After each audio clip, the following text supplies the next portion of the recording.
Welcome to it, sports fans. It is the MKT Show. I'm MKT, and it is Cliff Central Sport on the 17th of March in the 2021 year. That is COVID Central.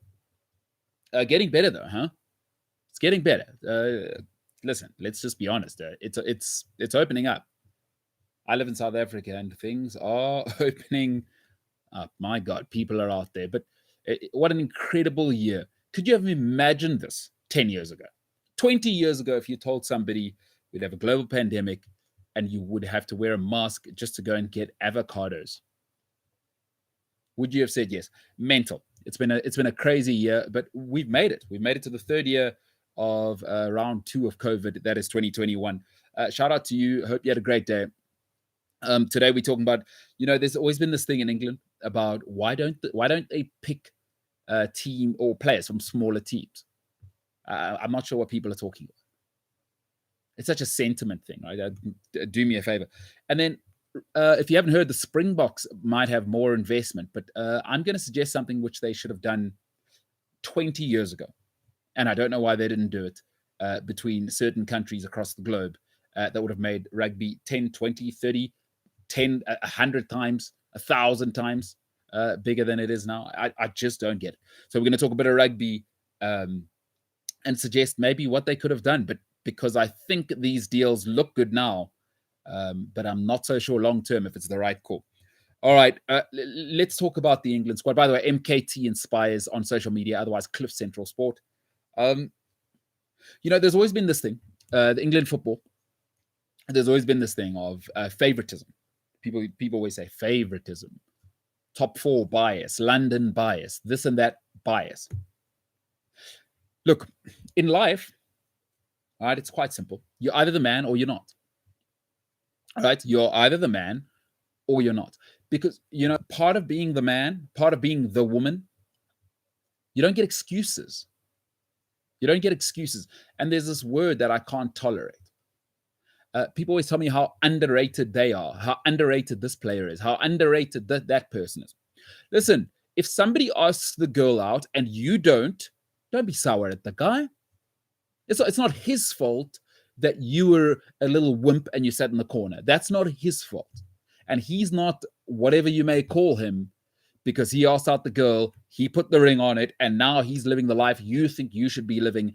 And you say, I'm underrated. She'd be so much happier with me. That ain't how it's going to go.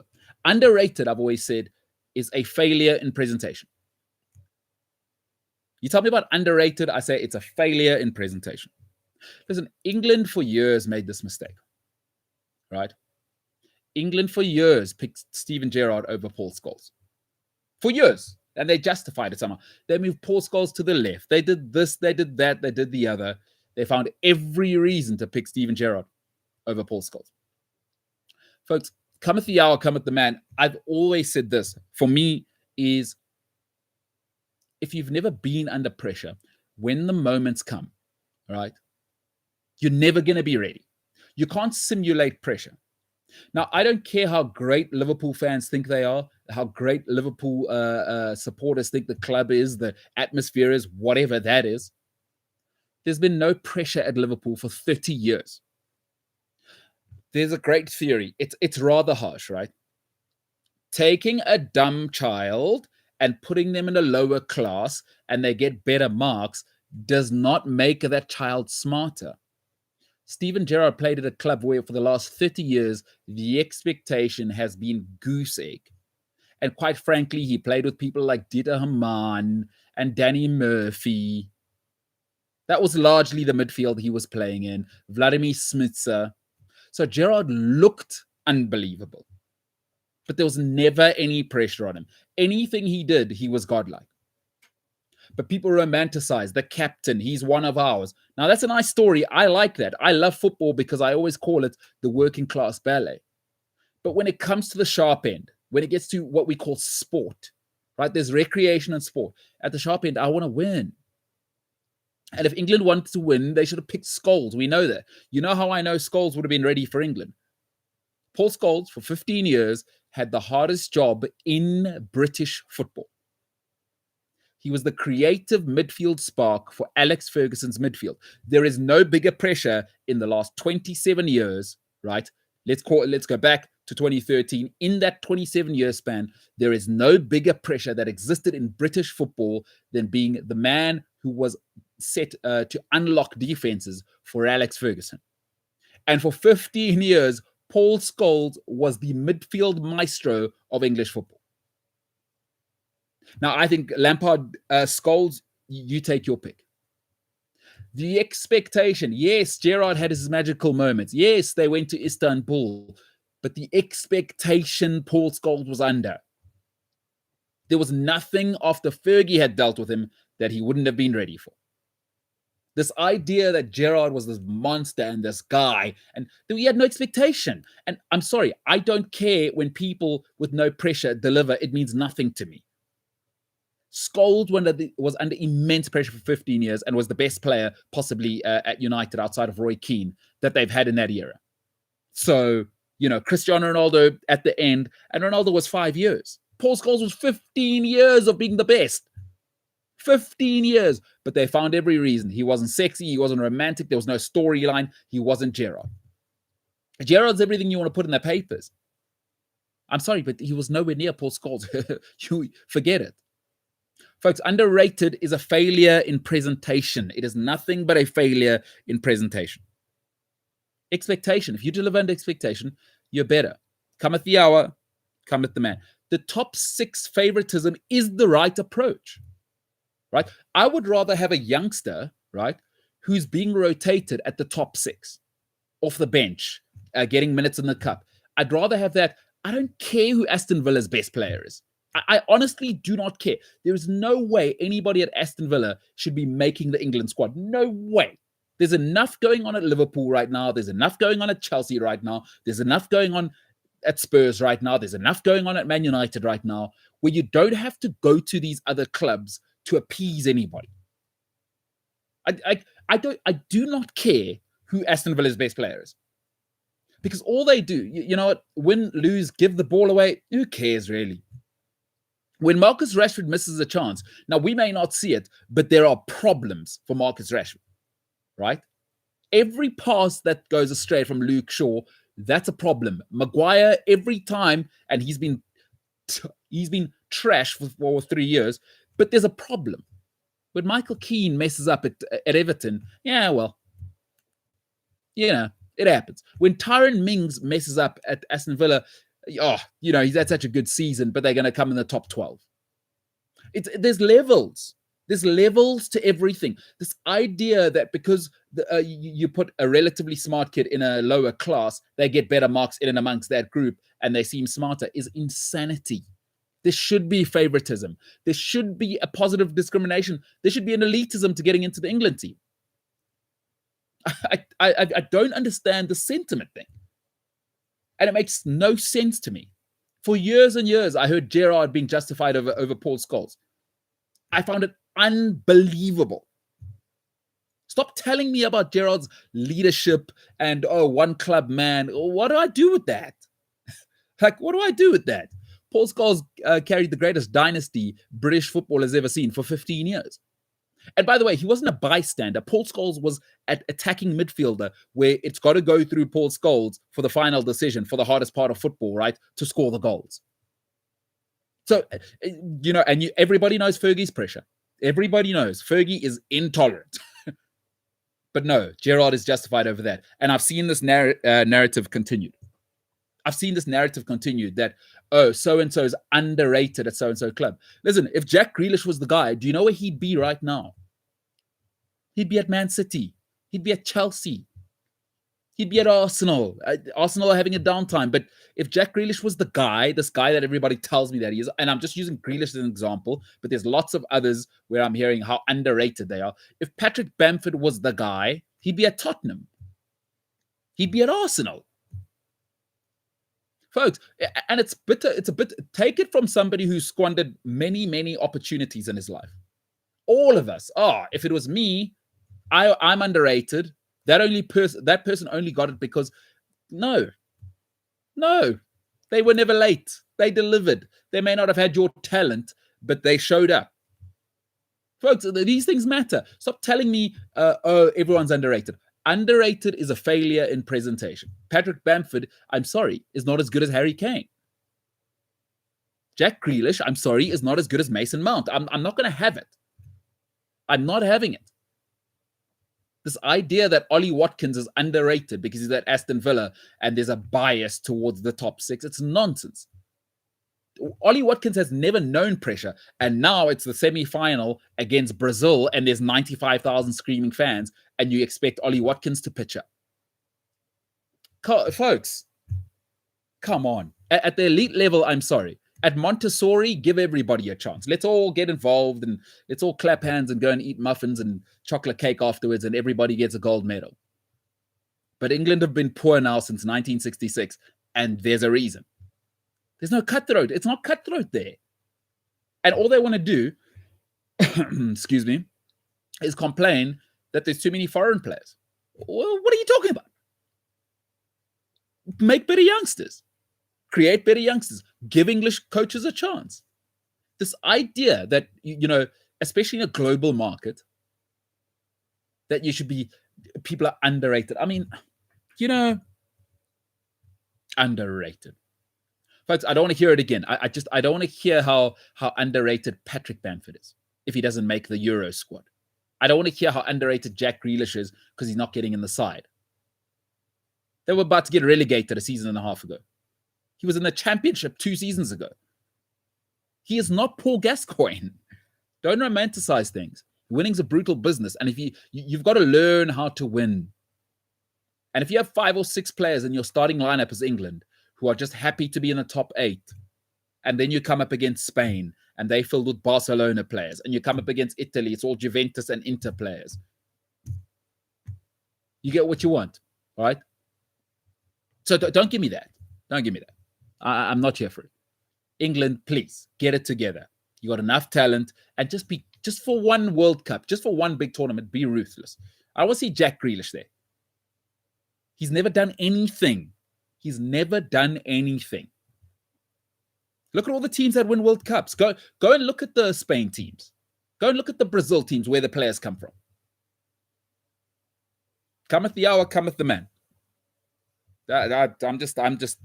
I'm done with it. I just thought I'd address that because I've been reading articles all morning about how Patrick Bamford should get in the England squad. Hilarious. I agree. Hilarious. Underrated. Ugh. Stop. Paul Scholes was underrated. He was the best player at Man United for 15 years, and Paul Scholes couldn't get in the England team with Steven Gerrard, who never came close to a British title, ever. He never did anything. I mean, they won a treble on the back of Scholes' maestro-like performances. He won 3 titles in a row twice. He came back from retirement. By the next season, he was top 5 best players in the league. Tell me Paul Scholes wasn't underrated. I mean, come on. But again, it is what it is. Sentiment over substance. All right, listen, let's move on to a sport I've had an issue with for a while now. Like, what is going on in rugby? So if you haven't heard, you can go and read the articles. There are rumors that SA Rugby, which will be the Springbok brand, much like the All Blacks, is having somebody buy into the product, right? So American investors apparently are going to come on board. If you haven't read this over the last 18 months as well, is SA Rugby and New Zealanders have been moaning about the pound taking their best players, right? The British pound, sterling. All of the best youngsters are going up north for the money, and they can't compete. I've been reading this over and over and over. Listen, here's the issue. And I've said this before. Rugby is still amateur. SA, England, New Zealand, all complaining about money and football always gets this, football always gets that. What I don't understand is why 20 years ago, when the NFL went this way, why rugby didn't go this way. And NFL's been this way a long time. Why do we not have a global championship that is just for the clubs? Right? There's too much club rugby in the UK. There's too much rugby in South Africa. And New Zealand, I guess they're the best product in the world. So what they should do is you have your own tournaments at home. New Zealand should have their, like they've got going now, which I love. South Africa should go back to a Curry Cup with 6 teams. I don't want to hear it. 6 teams at most. We could even go 5 or 4, to be honest. Make it elite. I don't want trim all of the fat off the steak. When I order a steak, I want no fat, zero fat. Right? And then England have their championship. And then 2 teams from England, 2 teams from New Zealand, and 2 teams from South Africa. But within that deal, there's something called collective bargaining. So when you go to China, you are selling a world championship of sorts. And listen, it's all about marketing. Right, the great Damien Hirst, if you're not into conceptual art, Damien Hirst said, marketing is the art of the modern day. Marketing is the art of the modern day. The NFL, folks, outside of America, nobody cares. They're about to sign a $150 billion TV deal in a COVID economy. $150 billion for the next 10 years, starting in 2023. $150 billion, a sport nobody cares about. Nobody outside of America. Listen, I love it, but there's peripheral sort of interest. $150 billion. What are rugby doing? Rugby they're here, they're in New Zealand, they're in Australia, they're in England, they're in Scotland, they're in Italy, they're in America, they're in the Samoas. America just has football as their own sport. What has rugby been doing for 20 years? Folks, they should have been collective bargaining for the last 20 years. Do you know what the Americans have done? Now, it doesn't have to be the very same. We've got actuarial scientists who can work it out. By the way, the NFL, no relegation, 32 billionaires, each own the teams, and then they have a commissioner.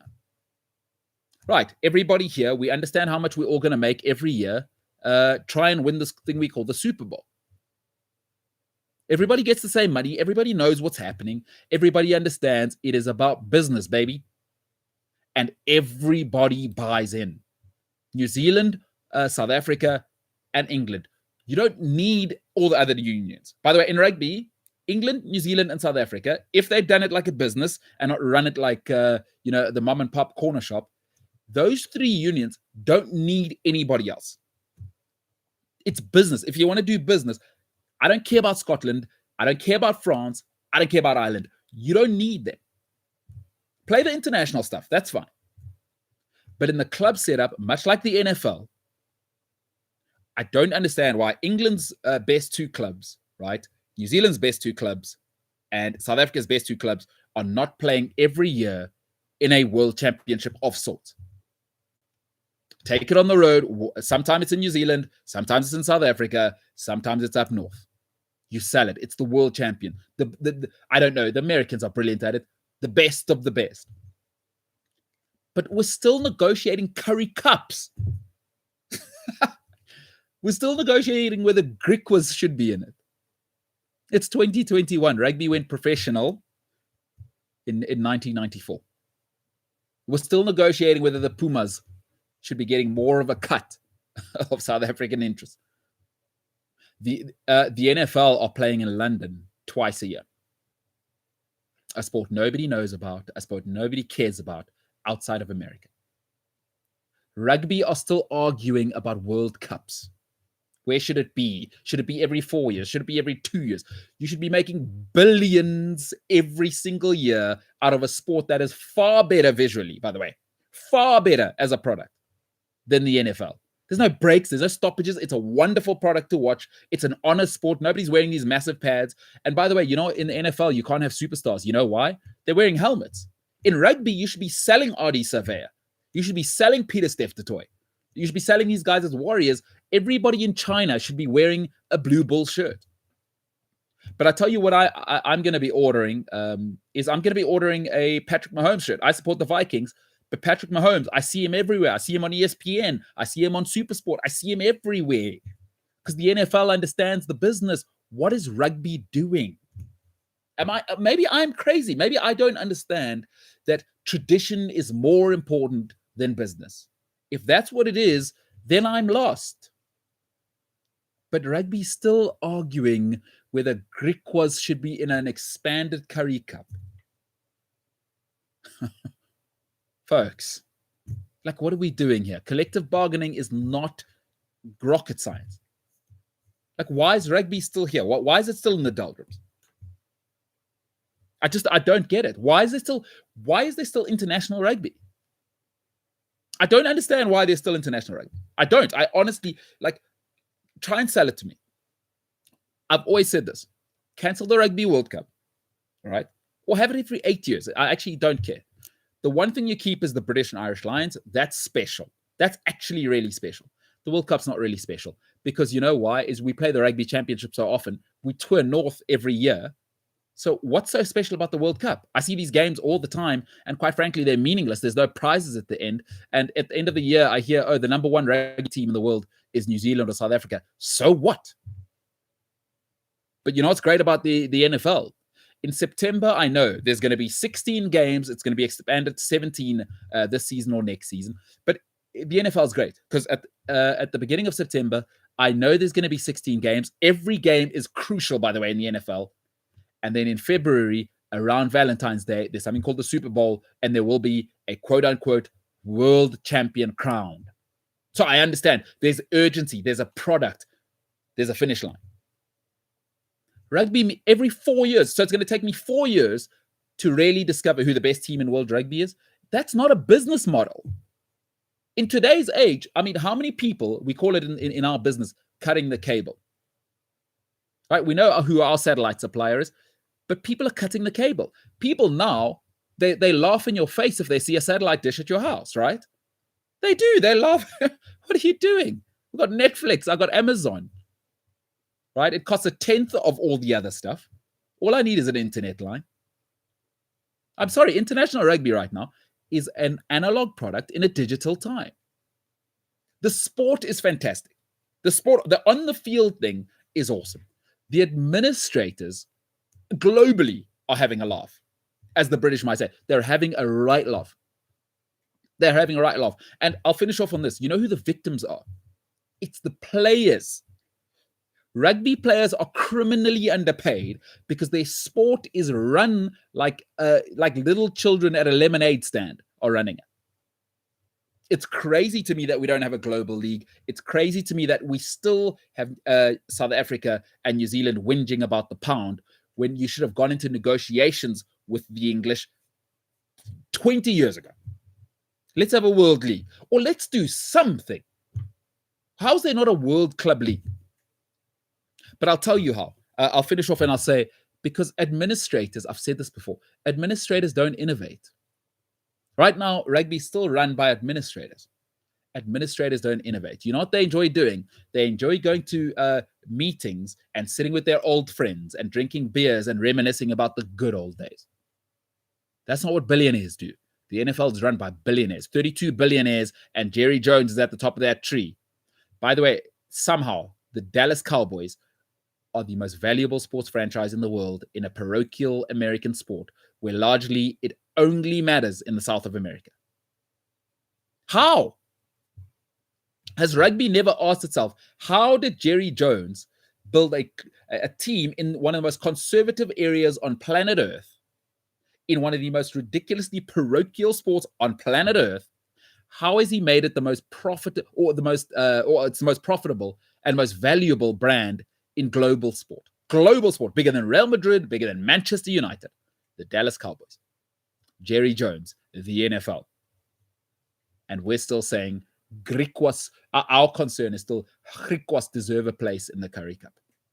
It's unbelievable. I mean, it's really like Henry Ford coming today and slating Tesla. Folks, this rugby model had its time in 94. It's 2021 now. Can we behave like that? A mentor of mine has a great line. She always says to me, hey, do business the way business is being done. Do business the way business is being done. Folks, I work in this space. Radio is dying, not because radio is some dead art, but because they're still doing radio. They're still doing the same format they were doing 30 years ago. Uh-oh, Joe Rogan's here. Oh no. What do? Panic. That's what rugby is, right? Rugby is really radio versus Joe Rogan versus Gareth Cliff. So I don't get it. I don't get it. I think I'm crazy sometimes. When I look at it and I go, you've got such an awesome product. Could we get some billionaires, please, to run rugby? Let's just get the billionaires to run rugby, and then you're going to have a product. Those are my thoughts. Love to know what you think. sport@cliffcentral.com. Otherwise, I'm MKT Inspires on all social media platforms. Really looking forward to possibly announcing something tomorrow. We'll have a look and see. And hopefully on Friday, we have something special for you. And we may be moving this to midday, but I'll announce that tomorrow. But for now, ladies and gentlemen, I'm MKT. This is the MKT Show, Cliff Central Sport. We are the hell out of here.